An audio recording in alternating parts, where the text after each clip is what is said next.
Mark, it's good to see you again. Thanks for joining me. Thank you for having me. It's always a pleasure. I'd like to discuss some of your books. So the first one I'd like to speak a little bit more about, and I have some questions for you, is the one you wrote called An End to Upside Down Thinking, Dispelling the Myth that the Brain Produces Consciousness and the Implications for Everyday Life, which you published in 2018.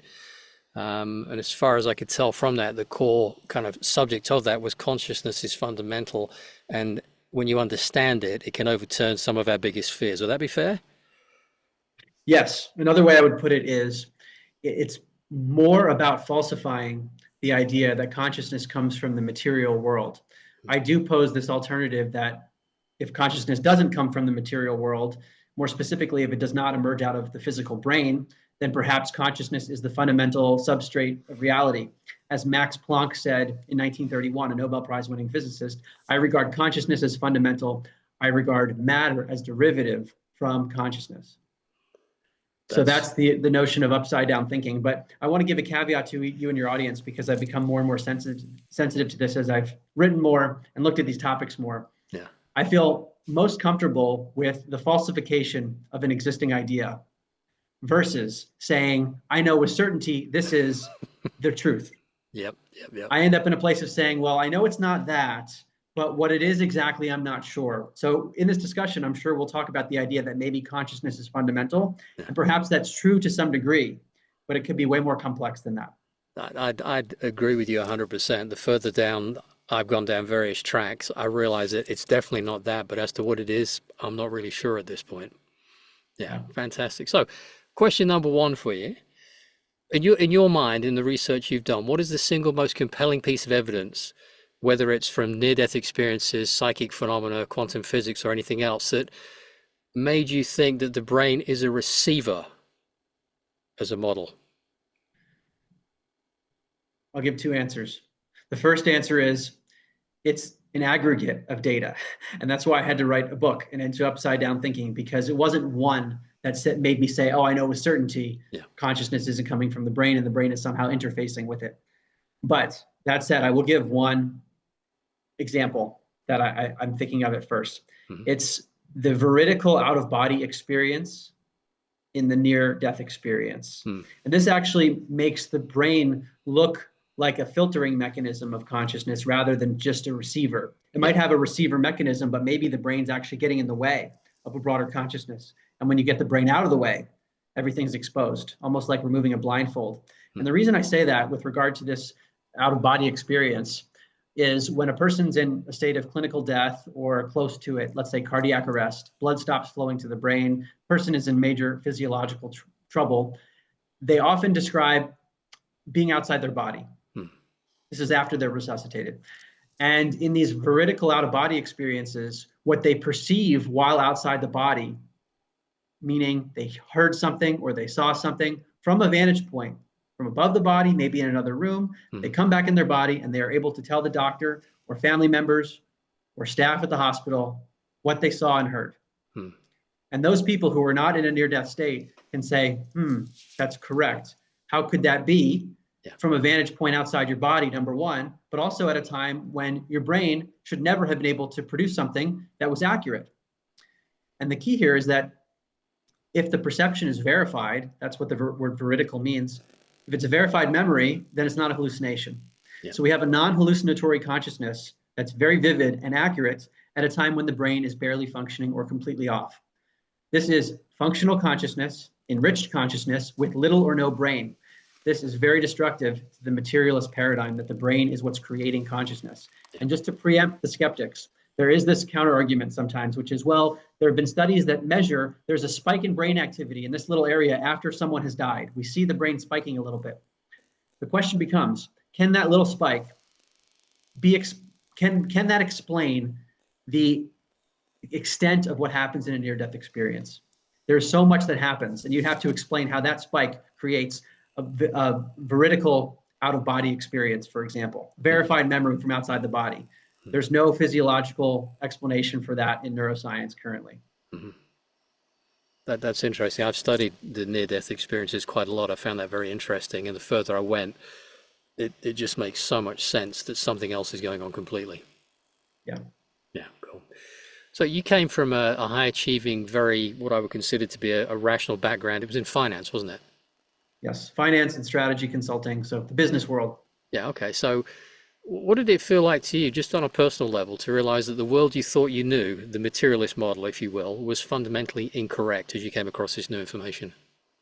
Mind blowing, disorienting, isolating. This was 2016, Yeah. 9 years ago. Yeah. Life changing. I Yeah. feel like the version of me before learning about this died in many ways. And Yeah. it's like a rebirth. Not that there haven't been other rebirths Yeah. since then, but this paradigm shift for me, this was my entryway into questioning reality. Because I used to believe life was random and meaningless, and that's what science told us. And now I don't think it's random, and I think it's meaningful. Yeah. How the non-randomness works and what exactly the meaning is, I'm still asking. But it's a mystical world Yeah. always, but once we get on this path, it becomes more and more notably mystical. Yeah. Gotcha. Okay, that's brilliant. So if the listener to this accepts the idea that their consciousness isn't tied to their physical body, what do you think is the most profound practical change they might expect in how they approach, for example, the fear of death or the fear of loss of a loved one? My guess is they would fear death less. That's been my experience. When I've talked to many other people, it's less of a conscious fear. The body still might hold on to it because it is in a survival mode, but Hmm. psychologically there's a shift. What I have found is that this worldview doesn't necessarily make the suffering and pain of the body any easier. It can contextualize it in a new way sometimes, but there are still challenges that occur in life. Okay, cool. Earlier on, you mentioned a filter metaphor. How do you think the brain can restrict our perception? And what are some simple practices perhaps a person could use to occasionally loosen that filter and experience a broader reality? The way I think about reality now is that we are viewing life through a very narrow band. And there are other TV stations, so to speak, Mm. that could be tuned into. Maybe the dream space or dream spaces are some. The near death experience seems to take people into specific types of experiences, psychedelics. And Mm. depending on the substance taken, for example, people who take DMT describe a very similar type world where there are machine elves that they encounter, whereas other substances might describe different worlds. Meditation, there are ways of altering our state of consciousness, breathing exercises, certain types of movements like Qigong. And what I found is that each person seems to have a different blueprint where certain practices are Yeah. more useful to them. And even at different times in their life, they might resonate with one thing, and then a few years later, that doesn't work for them and they need something new. Mm. Okay, that's really interesting. Is there something that works particularly well for you, or has your journey been like mine, which is the initial stuff now that has no relevance and I'm onto new things all the time? It feels like that. Yeah. And maybe I'll tap back into older things. I'll remember them and realize their relevance, but it's Mm. constantly evolving. And I kind of feel like I don't know what's going on at all. What is life? What we think we know, we think we can control, No. but it's too weird.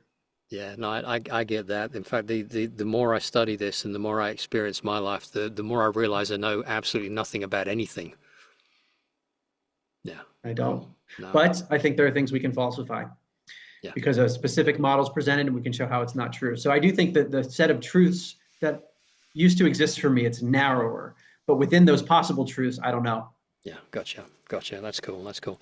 Is there anything else you'd like to add to this before we draw this topic to a close? I would just say that there seems to be two different approaches to getting to the topics we're discussing. One is through direct experience, and I mentioned different ways that people get there, and another is through the intellect. And the intellectual path, which is a lot of where I started, is slow. Whereas someone who has a near death experience, they know because they experienced it directly and their life is forever changed. So, because we're having this conversation, it's inherently of the intellect in a way. So, anyone Mm, listening to it, if this is your first experience with some of these topics, I would say it's like the door is open a little bit. mm, And over time, with more and more exposure to this material, it becomes more embodied. mhm. And for me, it required a lot of research to get to the point where I couldn't go back to my old worldview. Yeah, gotcha. Okay, so if someone's interested in this topic, you have a website, don't you, with your books listed and everything? What is that website, please, Mark? It's my name, Mark Gober, markgober.com, Mm. markgober.com. Brilliant. Thank you so much.